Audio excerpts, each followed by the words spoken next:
नमस्कार दोस्तों, अगर आपके पास एक सिंपली सपोर्टेड बीम है और उसमें एक कपल यानी मूवमेंट अप्लाई हो रहा है तो फिर उस सिंपली सपोर्टेड बीम का आप एसएफडी बीएमडी कैसे ड्रॉ करोगे, यही पढ़ने वाले हैं हम बैठ के आराम से अपने अपने घर।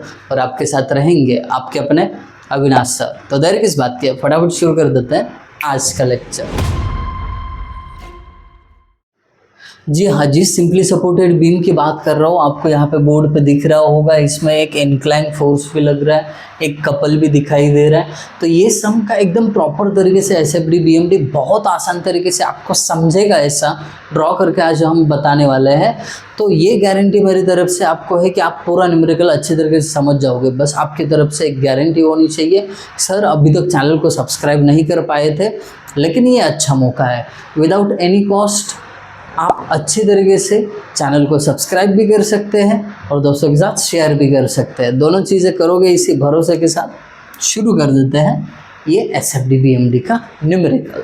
देखिए यहाँ पे आपको एक बीम दिया है, उसका एक एंड ये जो है रोलर सपोर्टेड है और ये जो है हिंज है। कभी कभी यहीं पे गलती होती है कि हम टाइप ऑफ सपोर्ट नहीं पहचान पाते। तो यहाँ पे देखिए गैप रख के एक लाइन है, उसको फिर डैश डैश किया हुआ, तो ये होता है रोलर सपोर्ट।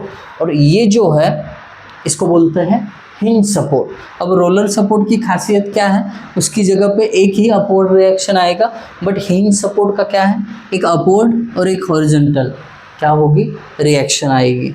एक्चुअली इसको हम ऐसा भी लिख सकते हैं, वर्टिकल रिएक्शन एट ई और horizontal reaction at E. Got it. अब यहाँ पे आपको सबसे पहले ये जो बीम है इसको सिंप्लीफाई करके ड्रॉ करना होगा। मतलब क्या, कहीं पे अगर यूडीएल है तो उसको पॉइंट लोड में कन्वर्ट करो, इंक्लाइन लोड है तो उसको परफेक्ट वर्टिकल और हॉरिजॉन्टल में कन्वर्ट करो। ये चीज़ें करना मैंडेटरी है। देखिए सबसे पहले क्या करेंगे हम, ये जो 20 किलो न्यूटन का लोड है इंक्लाइन लग रहा है, उसका एक इस बी पॉइंट पे लगने वाला हॉरिजॉन्टल कंपोनेंट और उसी पे लगने वाला वर्टिकल कंपोनेंट निकालेंगे। कैसे निकालते हैं, देखिए फोर्स और उसका एंगल विथ हॉरिजॉन्टल, मतलब हॉरिजॉन्टल कंपोनेंट कॉस रहेगा। कैसे निकालते हैं, 20 cos 30 चाहिए तो सिंप्लीफिकेशन के लिए यहाँ पे लिख देता हूँ। ये जो हॉरिजॉन्टल है ये होगा 20 cos थीटा यानी 30 और वर्टिकल होगा 20 sin 30। तो कैलकुलेट कर लेते हैं, 20 cos 30 तो हॉरिजॉन्टल कंपोनेंट आपको मिला 17.32। तो ये जो है पूरा ना लिखते हुए इधर 17.32 लिखा। अब वर्टिकल क्या होगा, 20 इंटू साइन 30 कर लेता है, 20 इंटू साइन 30 परफेक्ट 10 आ गया।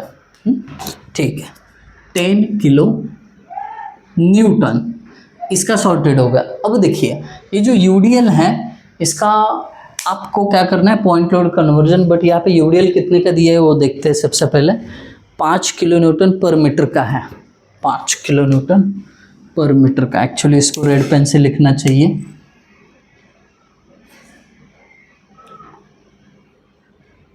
ठीक है, अब इसका पॉइंट लोड कन्वर्जन कैसे होगा, यूडीएल इंटेंसिटी इनटू स्पैन यानी 5 2 10 और वो एक्ट कहाँ पे होगा, बिल्कुल इस 2 मीटर के सेंटर पे, यानी 1 मीटर इधर 1 मीटर इधर, ये होगा 10 किलो न्यूटन सॉर्टेड। बाकी सब चीज़ें देखिए, ये 15 kilonewton as it is इधर लिखा, 20 का ये जो मूवमेंट है या कपल बोल सकते हो वो एज इट इज़ दिया। ई का सपोर्ट हिंज था तो उसकी जगह एक वर्टिकल रिएक्शन एक हॉरिजॉन्टल रिएक्शन। सब कुछ आपको डिटेल में जाके बेसिक से बताने वाला हो, बस आपके पास पेशेंस होना चाहिए। स्टार्ट से लेके एंड तक आपको देखना पड़ेगा वीडियो। देखिए अब इतना सब कुछ सॉर्टेड करने के बाद आपका पहला काम बनता है कि आप रिएक्शंस फाइंड आउट करो। तो रिएक्शंस फाइंड आउट करना बहुत ईजी है, यहाँ से शुरू कर देता हूँ ताकि अपने पास स्पेस इतना ज़्यादा नहीं है। तो हम यही से शुरू करते हैं। स्टेप 1 रिएक्शन का कैलकुलेशन। अब रिएक्शन फाइंड आउट करने के लिए आपको पता है क्या करने वाले हैं हम, ये जो आपको सपोर्ट दिख रहा है एंड पे सिंपल सपोर्ट, वहाँ पे मोमेंट 0 होती है, उस कंडीशन का फ़ायदा उठाएंगे। यानी क्या, summation of moment at A is equal to 0। अब ए पे मोमेंट लेना शुरू कर दो। देखिए पहला फोर्स जो है ये 17.32 है, बट इसका क्या हुआ, ये हॉरिजॉन्टल है, उस लाइन के थ्रू ही जाएगा। मतलब अगर इसको एक्सटेंड करोगे ना, ये एक्सियल फोर्स है, देखा जाए तो ये एक्सियल फोर्स है, ये थ्रू द पॉइंट ए पास होगा। समझने की कोशिश करिए, ये हॉरिजॉन्टल इस लाइन में मिक्स ना हो इसके लिए थोड़ा सा ऊपर दिखा है, बट ये पास होगा ए से ही, इसका लाइन ऑफ एक्शन। तो ए से पास होने के कारण 17.32 कैलकुलेशन में नहीं आएगा, आएगा तो सीधा 10 किलो न्यूटन। अब आपको साइन कन्वेंशन पता है, क्लॉकवाइज रहेगा तो पॉजिटिव और एंटी क्लॉकवाइज रहेगा तो नेगेटिव लेने वाले हो आप, बराबर। तो पहला फोर्स 10 ए पॉइंट को क्लॉकवाइज घुमा रहा है, इसके लिए प्लस 10 इंटू डिस्टेंस 1, पहले फोर्स के कारण ए पे होने वाली मूवमेंट फाइंड आउट कर दें। फिर ये 10 है, ये भी क्या कर रहा है, क्लॉकवाइज घुमा रहा है, इसके लिए प्लस 10 इंटू डिस्टेंस देखिए 1 और 1 2 मीटर, इसका भी होगा। अब 15 देखिए, ये भी क्लॉकवाइज, प्लस 15 इंटू, ध्यान दीजिए कोई रॉकेट साइंस नहीं है, बहुत इजी कॉन्सेप्ट्स होते हैं इसमें। 1 1 1 यानी परपेंडिकुलर डिस्टेंस 3 हो गया। फिर उसके बाद अब मुझे बताइए, ये मूवमेंट को हमें कंसिडर करना चाहिए कि नहीं करना चाहिए। देखिए बात हम मूवमेंट की ही कर रहे हैं तो कंसिडर करना चाहिए। अब ये मूवमेंट कैसी है, एंटी क्लॉकवाइज है, और हमने बोला है जो एंटी क्लॉकवाइज रहेगा वो माइनस लिखना है, मतलब ये होगा -20। अब कई लोग क्या गलती करते हैं ये मैं आपको बताता हूँ, ये मूवमेंट है फिर भी इसका परपेंडिकुलर डिस्टेंस ए से लेते हैं और मल्टीप्लाई कर देते हैं, जो गलत है भाई साहब। ये ऑलरेडी किलो न्यूटन मीटर के साथ मल्टीप्लाई किया हुआ है, मूवमेंट है, उसको केवल वैल्यू लिखो -20, दैट्स इट, काफ़ी है। उसके बाद ये देखिए रिएक्शन वी, क्या हो रहा है, ये इस ए पॉइंट को एंटी क्लॉकवाइज घुमा रहा है, इसके लिए minus reaction V E into V का डिस्टेंस फ्रॉम ए कितना है, 1 2 3 4 5 मीटर है, इज इक्वल टू 0। अब वी के बाद कोई फोर्स बचा ही नहीं, तो ये जो राइट साइड में इज इक्वल टू है वो 0 लिखा। कई लोग मुझसे ये भी पूछ सकते हैं कि सर एच ई रिएक्शन क्यों नहीं लिया, तो एच ई का लाइन ऑफ एक्शन जो है ना आगे जाके ए से ही गुजरता है, इसके लिए एच ई कैलकुलेशन में नहीं आएगा। गॉट इट, जैसे हमने 17.32 नलीफाई किया था वैसे ही ये कैंसिल कर दिया। क्लियर है, बहुत बढ़िया। अब क्या करेंगे, ये जो इक्वेशन है अब कैल्सी में पुट करेंगे और डायरेक्टली आंसर मिल जाएगा। 10 1 जा 10 होता है, प्लस 10 2 जा 20 प्लस 10 30 होता है, मैं डायरेक्ट लिखता हूँ 30 प्लस ये 45 15 3 जा 45 माइनस ये 20 है, माइनस अब देखिए ब्रैकेट में वी मतलब आप x पुट कर सकते हो उसकी जगह पे, into 5 bracket complete, alpha is equal to 0, shift solve is equal to, equation solve कर रहे हैं 11 आया, x का वैल्यू 11, x मतलब क्या, V E, therefore V E is equal to 11 kilonewton. Simple, बहुत बढ़िया तरीके से आपने v कैलकुलेट किया और वो मिला 11 किलो न्यूटन। आई होप सबको दिख रहा होगा, थोड़ा छोटा इसलिए लिख रहा हूँ, अपने पास बोर्ड की अवेलेबिलिटी कम है। हमारे पास एक बार डिजिटल बोर्ड आ जाए ना, स्मार्ट बोर्ड, तो काम बन जाएगा। आपका सपोर्ट इतना रहेगा कि एक न एक दिन हम डिजिटल बोर्ड लगा ही लेंगे। चलिए वापस आ जाते हैं रियलिटी। वी निकला है, अब आर ए की बारी है। इसके लिए हम यूज़ करेंगे summation F y is equal to 0। ये क्या कहता है, ऊपर जाने वाले फोर्सेस इज इक्वल टू नीचे आने वाले फोर्सेस। ऊपर क्या क्या जा रहा है, R A plus V E का वैल्यू 11 इज इक्वल टू, नीचे कौन कौन आ रहा है, 10 20 और ये 15 35, ये तो मोमेंट है, इसको कंसिडर नहीं करना है दोस्त गलती से भी। चाहिए तो पूरा लिखता हूँ मैं। देखिए पहला वाला 10 प्लस दूसरा वाला 10 प्लस ये 15, अब ये 20 मूवमेंट है, तो उसको हमने मूवमेंट में पहले इक्वेशन में लिया था। अब हम फोर्स की बात कर रहे हैं F, तो ये मूवमेंट इस कैलकुलेशन में नहीं आएगा, उसको एज इट इज़ रखो। ये V ऊपर जा रहा था तो इधर लिया था लेफ्ट साइड में, डन। इतने में ही कैलकुलेशन करो, आपको RA मिल जाएगा। क्या है 10 10 20 प्लस ये 15 35, ये 11 उधर जाके माइनस होगा, 35 माइनस 11 24। कहीं पे गलत हो जाए कैलकुलेशन तो बता देना दोस्त, ठीक है। RA भी मिल गया, कितना है 24 किलो न्यूटन, दैट्स इट। अब बोलेंगे कि सर ये HE अभी तक नहीं मिला है हमें, तो उसके लिए आप सिंपली क्या करो, summation Fx is equal to 0 ये यूज़ करो। समेशन Fx मतलब क्या, हॉरिजॉन्टल फोर्सेस की अलजेब्रिक सम। इसमें क्या यूज़ करना है, राइट में जाने वाला इज इक्वल टू लेफ्ट में आने वाला। देखिए लेफ्ट में HE आ रहा है, एक ही है हॉरिजॉन्टल फोर्स एट E, और राइट में केवल एक ही जा रहा है 17.32 किलो न्यूटन। सो यहाँ पे ये भी रिएक्शन हमने निकाल ली। कितना सिंपल है, बहुत सिंपल है। हमने रिएक्शन जैसे ही कैलकुलेट की, आप अभी जा सकते हो दूसरे स्टेप पे। दूसरा स्टेप हमेशा हमारा रहता है शियर फोर्स का कैलकुलेशन। स्टेप 2 SF कैलकुलेशन, ठीक है, शॉर्ट फॉर्म लिखा मैंने। अब आप सभी को पता है शियर फोर्स कहाँ कहाँ पे फाइंड आउट करते हैं, हर पॉइंट का left right left right left right. तो अब हमारी आदत क्या है कि समय बचाए, इसके लिए वो हर पॉइंट का जो लेफ्ट राइट है पहले ही लिख के रखते हैं। ए से शुरू करते हैं, ई पे एंड करते हैं। देखिए शियर फोर्स एट ए का left is equal to shear force at A का right is equal to shear force B का लेफ्ट, शियर फोर्स बी का राइट, शियर फोर्स सी का लेफ्ट, शियर फोर्स सी का right, shear force D रहेगा अगला point, D का left, shear force D का right, shear force ई का left, shear force ई का राइट। खुश, एक बार हमने लिस्ट आउट कर दिया।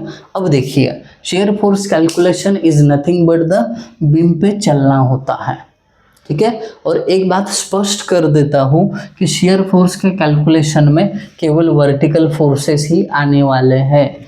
ये जो है ना 17.32, HE का वैल्यू 17.32, ये जो आंसर्स है ना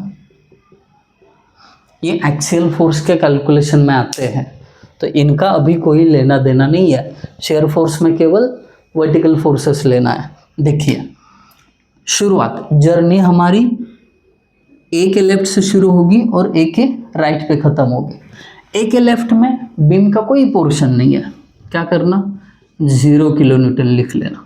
फिर क्या करते हैं हम, प्रीवियस आंसर अगले इसमें कंटिन्यू करते हैं और फिर देखते हैं कि ए के लेफ्ट से ए के राइट में जाते वक्त, यहाँ से यहाँ जाते वक्त, मतलब ए के लेफ्ट से ए के राइट में जाते वक्त अगर कोई फोर्स ऊपर जा रहा है तो प्लस करते हैं। देखिए लेफ्ट से राइट जा रहे थे, फोर्स ऊपर जा रहा है तो प्लस करना पड़ेगा, प्लस 24। तो ए के राइट में आंसर आ जाता है 24 किलो न्यूटन। यही अगले इसमें कॉपी कर देना। फिर आप ए के राइट से बी के लेफ्ट में जा रहे हो, मतलब ये देखिए ए का राइट इधर है, आप यहाँ पे पहुँच गए बी का लेफ्ट। बट आप जब ए के राइट से बी के लेफ्ट में गए तो कोई वर्टिकल फोर्स ना ऊपर जा रहा है ना नीचे आ रहा है, इसके लिए वो आंसर एज इट इज़ रहेगा। पिछले कई सम्स में भी मैंने वो बता दिया। फिर ये कैरी करो अगले आंसर में, बट बी के लेफ्ट से बी के राइट में जाते वक्त, लेफ्ट से राइट जाते वक्त इसको ध्यान से देखना है। आप यहाँ थे, यहाँ पे चले गए तो एक वर्टिकल फोर्स नीचे जाता हुआ दिखा, इसके लिए आप उसको माइनस करोगे तो बचा कितना 14 किलो न्यूटन। ये इसका आंसर हुआ। वही अगले स्टेप में कॉपी करना है, बट बी के राइट से सी के लेफ्ट में जाते समय, बी का राइट और सी का लेफ्ट, यहाँ पे जाते जाते एक और फोर्स नीचे जाता हुआ दिखा तो -10। बचा 4 किलो न्यूटन। यही आंसर कॉपी। कितना इजी है, कोई टेंशन नहीं है, कोई गलती भी होने का चांस नहीं है। अब देखना, सी के लेफ्ट से सी के राइट जा रहे हो ना, मतलब लेफ्ट से राइट जा रहे हो, तो एक फोर्स और नीचे जाता हुआ दिखा, माइनस कर दो उसको, -15 इधर आएगा, -11 किलो न्यूटन। वही आंसर कैरी करो विथ साइन, -11, ठीक है। अब सी के राइट से डी के लेफ्ट में जा रहे हो, ये राइट था, फिर ये डी का लेफ्ट है। यहाँ से यहाँ जाते वक्त कोई भी वर्टिकल फोर्स आपको ना नीचे जाते हुए दिखा ना ऊपर जाते हुए दिखा, तो इसको एज इट इज लिखना, समझे। अब थोड़ा सा ध्यान और तेज करो, ये आंसर अगले स्टेप में एज इट इज। अब देखना, डी के लेफ्ट से डी के राइट में जा रहे हो, ये लेफ्ट पॉइंट है, ये राइट पॉइंट है। बारीक ध्यान होना चाहिए, अगर ज़िंदगी में कुछ हासिल करना है ना, उतना मेहनत मांगता है। देखो, यहाँ से यहाँ जाते समय डी के लेफ्ट से राइट कोई फोर्स दिख रहा है क्या आपको? मैं बात कर रहा हूँ फोर्स की, कोई फोर्स नहीं है बाबू मोशाय, ये क्या है? मोमेंट है। नहीं तो आप खुश हो जाओगे कि सर ये देखिए 20 किलो न्यूटन मीटर का फोर्स ऊपर जा रहा है। मेरे भाई, फोर्स जो है ना, कभी किलो न्यूटन मीटर में मेजर नहीं किया जाता है, वो किलो न्यूटन में होता है। इसका मतलब इसको हमें कंसिडर नहीं करना है, मूवमेंट है, इसको कंसिडर नहीं करना है। मतलब डी के लेफ्ट से राइट में जाते वक्त कोई फोर्स ना नीचे आया ना ऊपर गया, तो आंसर एज इट इज, समझे। ये होती है टेक्निक, पूरा कंसंट्रेशन होना चाहिए, बिल्कुल भी इधर का उधर नहीं जाना है। अब ये प्रीवियस आंसर अगेन कॉपी कर लिया, फिर डी के राइट से ई के लेफ्ट में गए, कोई फोर्स ना ऊपर आ रहा है ना नीचे जा रहा है, एज इट इज रख दो ना, क्या दिक्कत है। फिर ई के राइट में answer as it is copy किया। अब देखना, ई के लेफ्ट से ई के राइट में जा रहे हो, तो एक फोर्स ऊपर जाता हुआ दिखा, ऊपर जा रहा है तो उसको +11 करते हैं, तो ये दोनों का एडिशन 0 होता है, और यही अपना क्रॉस चेक है। लेफ्ट से राइट, ई के राइट में कोई भी सेक्शन नहीं है, मतलब 0 ही आना चाहिए था, आ गए 0, चेक भी हो गया। अब जैसे ही आपको SF का कैलकुलेशन मिला, पहली फुर्सत में SF DBMD ड्रॉ करनी चाहिए आपको। चलिए ड्रॉ करके दिखाता हूँ आपको। ये हॉरिजॉन्टल लाइन, ठीक है। यहाँ पे सिंपल एक रूल है, ए का लेफ्ट ए का राइट, ए के दोनों वैल्यू जो है इसी लाइन पे ड्रॉ होंगे, क्योंकि ये पॉइंट ए है, ये बी है, सी है, डी है, ई है, सभी के लिए सेम। बी का लेफ्ट राइट वैल्यू होगा ना, तो दोनों वैल्यू इसी लाइन पे। समझदार हो आप, समझ गए हो। अभी शुरू करते हैं ए के लेफ्ट से। देखिए, ए के लेफ्ट पे 0 है, राइट पे 24 है, तो मैं चला गया इधर 24, बी का लेफ्ट 24, मतलब उसी लाइन में इधर 24, बी के राइट में 14, थोड़ा सा कम हुआ है, मतलब थोड़ा नीचे आना पड़ेगा। Got it? बहुत सही जा रहे हो आप लोग। सी का लेफ्ट 4, अब देखना थोड़ा सा और नीचे है ना, ये 14 है तो उससे नीचे 4। फिर सी का राइट देखिए, अब तो माइनस में चला गया। सी का राइट मतलब उसी लाइन पे ड्रॉ होना चाहिए, ये 11। अब देखिए, सी का राइट पे आंसर माइनस में आया ना, तो मैं बीम लाइन के नीचे उस पॉइंट को प्लॉट करूँगा, ये बेसिक रूल है। फिर डी की बात करते हैं। डी के लेफ्ट पे वही -11, मतलब उसी के लाइन में आएगा। ई का लेफ्ट अगेन उसी के लाइन में आएगा।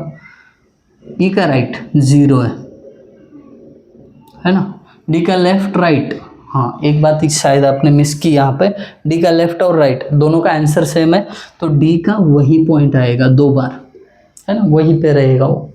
अब सिंपली करना क्या है, ए का लेफ्ट टू राइट, बी का लेफ्ट टू राइट, ऐसा ज्वाइन करते जाओ। पहला ए का लेफ्ट, उसको ज्वाइन करेंगे हम ए के राइट को। सीक्वेंस गलत नहीं करना है। अगर आप ए के राइट से डायरेक्टली बी के राइट पे चले गए ना, गलत होगा। तो आप क्या करेंगे, ए के राइट से बी का लेफ्ट वाला वैल्यू 24 था, वहाँ पे चले गए। फिर बी के राइट पे चले आए, फिर सी का लेफ्ट थोड़ा इंक्लाइन लाइन, क्योंकि एसएफडी ड्रॉ करते समय रूल है कि अगर यूडीएल रहेगा तो इंक्लाइन लाइन आना चाहिए, आ गया। फिर सी के लेफ्ट से ये पहुंचा सी के राइट पे, फिर डी का लेफ्ट और राइट यहीं पे है दोनों, फिर ए का लेफ्ट और ए का राइट। ये लो डायग्राम रेडी।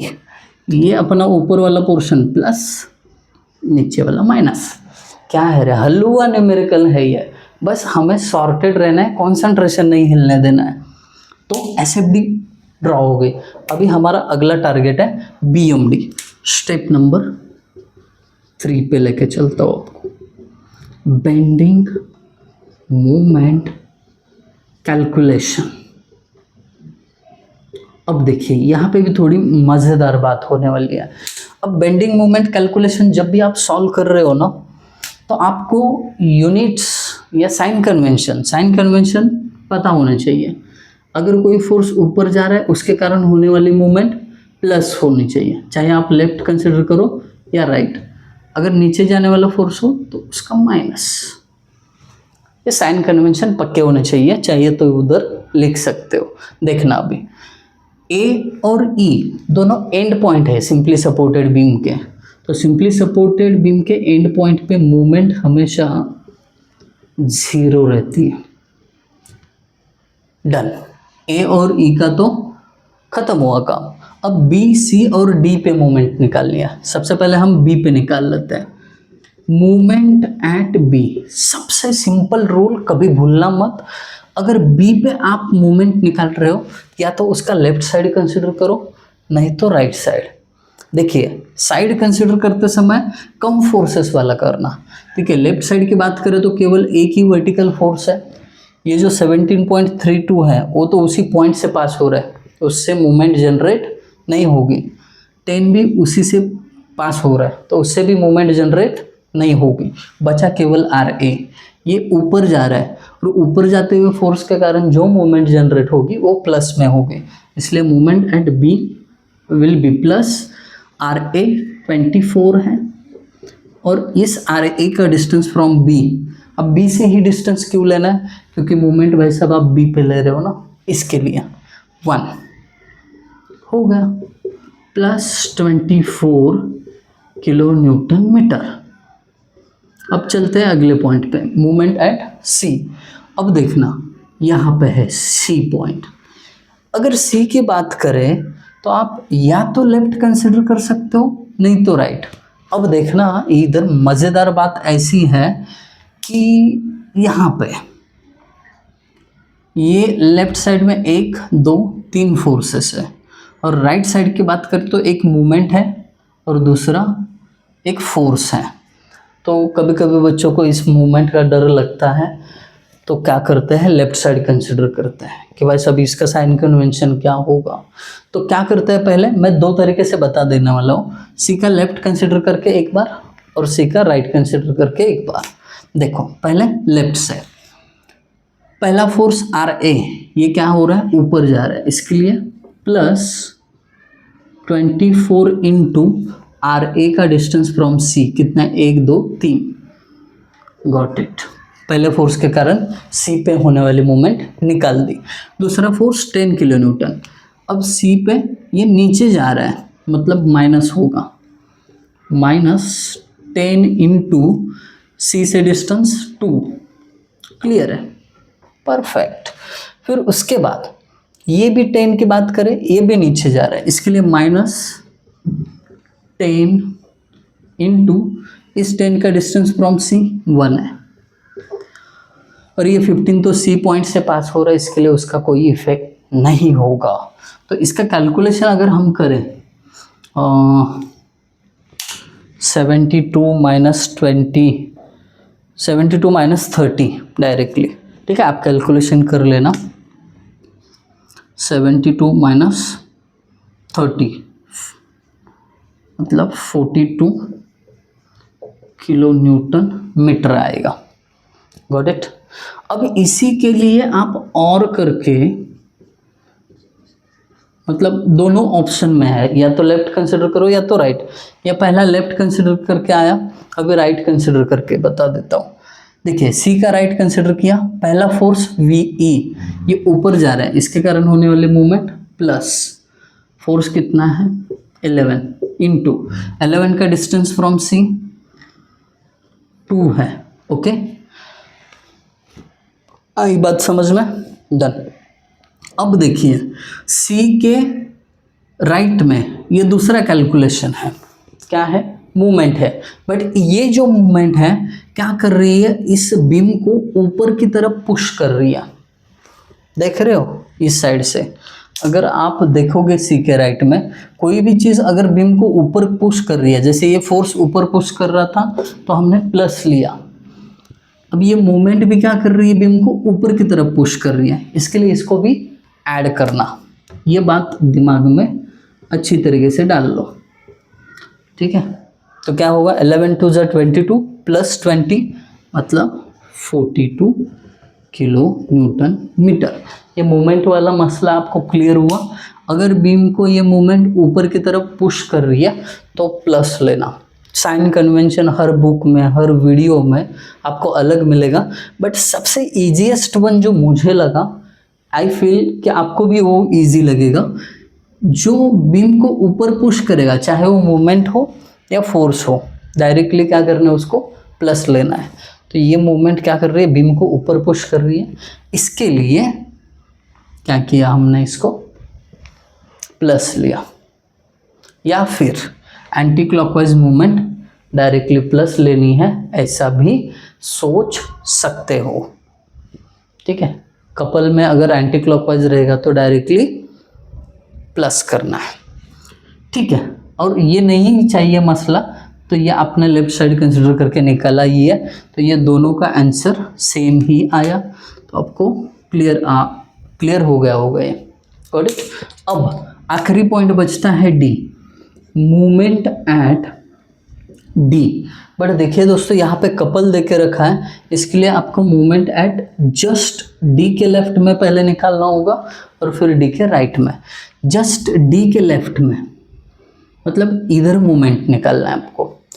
अब ये मूवमेंट निकालते समय अगर आपने राइट साइड को कंसिडर किया, ठीक है, ये राइट साइड को कंसिडर किया तो आपके पास ये जो मूवमेंट है ये आपको कैलकुलेशन में कंसिडर करनी पड़ेगी, और उसी के साथ ये फोर्स भी, ठीक है?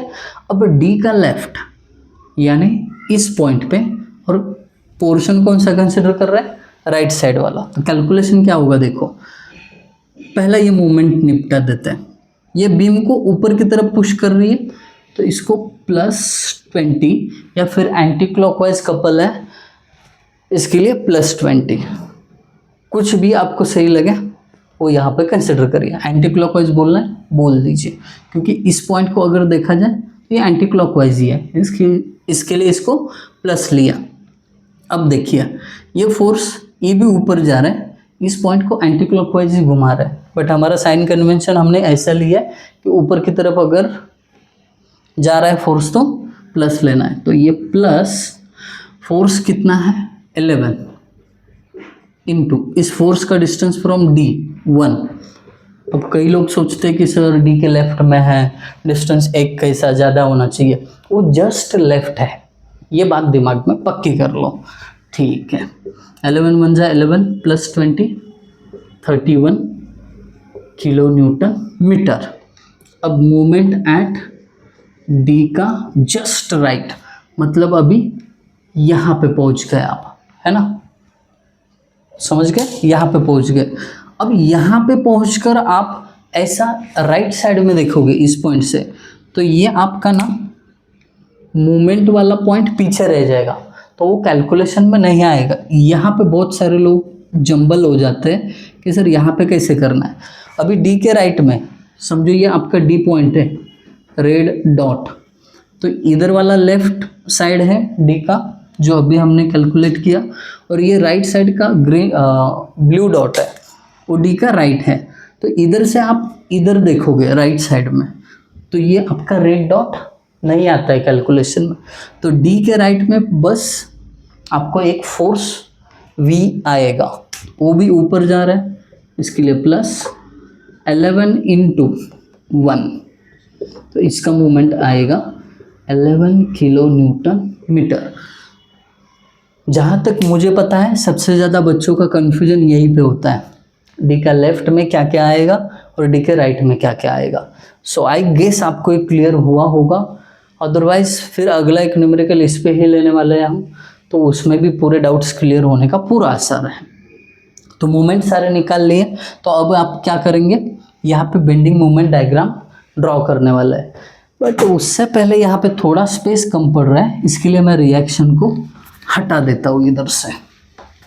बोर्ड बहुत छोटा है, उसमें ही कंजस्टेड हम एडजस्ट कर रहे हैं,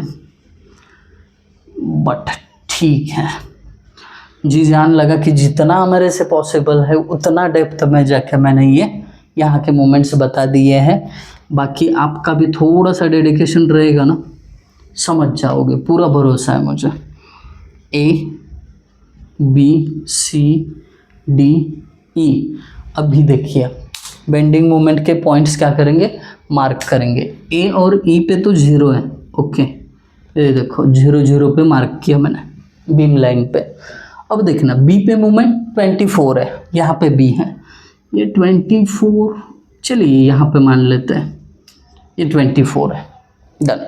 सी की बात करें तो ये और में ऑप्शन है दोनों के लिए, 42 ही आंसर आया, तो सी थोड़ा सा ऊपर मार्क करते हैं, 42 किलो न्यूटन मीटर।